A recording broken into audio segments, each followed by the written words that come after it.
AP రాజకీయ ఫలితాలు ఏకపక్షంగా సాగాయనే చెప్పాలి. గత ఎన్నికల్లో 151 సీట్లలో అధికారంలోకి వచ్చిన వైసీపీ, ఈసారి జరిగిన ఎన్నికల్లో కేవలం 11 సీట్లలో మాత్రమే విజయం సాధించి ప్రతిపక్ష హోదా కూడా సాధించలేకపోయింది. టీడీపీ, జనసేన, బీజేపీ కూటమి 164 సీట్లతో విజయం సాధించి అధికారంలోకి రావటం జరిగింది. ప్రభుత్వ వ్యతిరేకత, ప్రజా ఆగ్రహంతో వైసీపీ కంచుకోటలు కూడా బద్దలయ్యాయి. రాయలసీమ జిల్లాలో సైతం వైసీపీకి గట్టి ఎదురుదెబ్బే తగిలింది.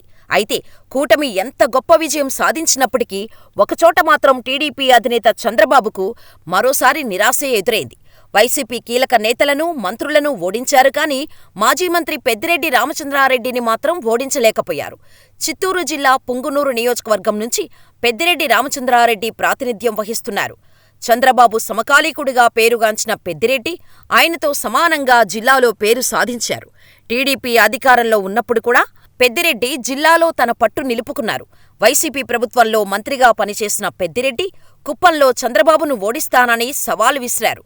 ఇదే సమయంలో చంద్రబాబు సైతం అదే స్థాయిలో పెద్దిరెడ్డి ఏమైనా పుడింగా అంటూ ఘాటు విమర్శలు చేశారు.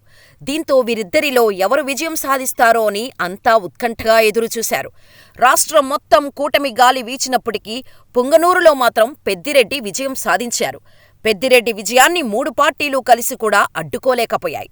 ఇదే సమయంలో ఆయన కుమారుడు మిథున్ రెడ్డి రాజంపేట ఎంపీగా విజయం సాధించి మరోసారి జిల్లాలో తన పట్టును నిలుపుకున్నారు.